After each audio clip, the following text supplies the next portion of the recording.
తప్పు చేసి దబాయిస్తే అది నిజమవుతుందని చంద్రబాబు నాయుడు అనుకుంటే అది ఆయన భ్రమే. జనాన్ని మాయ చేసినట్టు శ్రీవారిని మోసం చేయాలంటే కుదరదన్న విషయం చంద్రబాబు నాయుడు తెలుసుకోవాలి. నిన్న జగన్ గారు తన తిరుమల పర్యటన మీద స్పష్టంగా ప్రెస్ మీట్ పెట్టడం జరిగింది. అయినా దాన్ని ఒప్పుకోకుండా చంద్రబాబు నాయుడు తప్పుల మీద తప్పులు చేస్తూ మళ్లీ మాట్లాడతాడు. జగన్మోహన్ రెడ్డి గారు తిరుమల రావడానికి భయపడుతున్నాడు, డిక్లరేషన్ ఇవ్వబడుతుంది కాబట్టి ఎస్కేప్ అవుతున్నాడు అని చెప్పి సూటిగా చంద్రబాబు నాయుడు గారికి చెప్తున్నా. చంద్రబాబు నాయుడు జగన్ గారి దమ్ము ధైర్యం గురించి రాష్ట్ర ప్రజలందరికీ బాగా తెలుసు.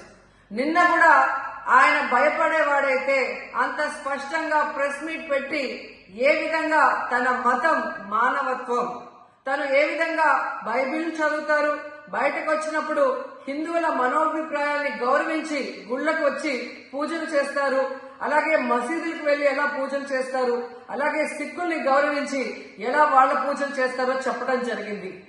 ఈ రోజు మీకు క్లియర్ గా తెలుసుకోవాల్సిన విషయం, మీకు దేవుడు అంటే భయం భక్తి లేదు కాబట్టి ఏంటనేది మీకు అర్థం కాదు. కానీ ఒక భక్తుడికి దేవుడి దగ్గరికి వెళ్ళాలి అన్నప్పుడు ప్రశాంతమైన వాతావరణంలో వెళ్ళాలనుకుంటాడు, ప్రశాంతంగా భగవంతుడిని పూజించాలని అనుకుంటాడు. కానీ ఈ రోజు మీరు జగన్మోహన్ రెడ్డి గారు తిరుమలకు వస్తానని అనౌన్స్ చేసిన దగ్గర నుంచి బీజేపీలో కొందరు, జనసేన, తెలుగుదేశం పార్టీ ఎలా అలజడి సృష్టిస్తున్నారో అందరూ కూడా గమనిస్తున్నారు. ఏ విధంగా అలిపిరి దగ్గర మేము అటాక్ చేస్తాం, అడ్డుకుంటామని చెప్పటం, అలాగే వైఎస్ఆర్ కాంగ్రెస్ పార్టీ నాయకులందరికీ, కార్యకర్తలందరికీ నోటీసులు ఇచ్చి జగన్మోహన్ రెడ్డి గారి పర్యటనకి పర్మిషన్ లేదు కాబట్టి ఎవరొచ్చినా అరెస్ట్ చేస్తామన్నట్టుగా భయభ్రాంతులకు మీరు ఎలా గురి చేశారు. అండ్ ఈరోజు కుల రాజకీయాలు చేసి రాష్ట్రాన్ని భ్రష్టు పట్టించడమే కాకుండా మత రాజకీయాలు కూడా మీరు ఎలా చేస్తున్నారో అందరూ కూడా గమనిస్తున్నారు. ఇలాంటి వాతావరణంలో దర్శనం చేసుకోలేము కాబట్టే జగన్మోహన్ రెడ్డి గారు ఏ విధంగా ఆ తిరుమల ట్రిప్ ని క్యాన్సిల్ చేసి తన అభిప్రాయాల్ని ప్రెస్ ద్వారా ప్రజలకి తెలియజేయడం జరిగింది.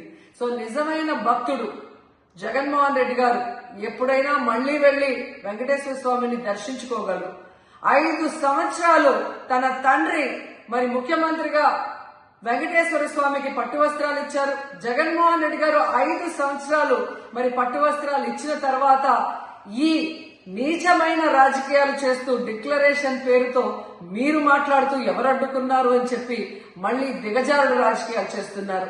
సో భగవంతుడితో పెట్టుకున్న చంద్రబాబు నాయుడు నీతో పాటు ఆడిస్తే ఆడే వాళ్ళందరికీ కూడా భగవంతుడు గట్టిగా సమాధానం చెప్తాడు.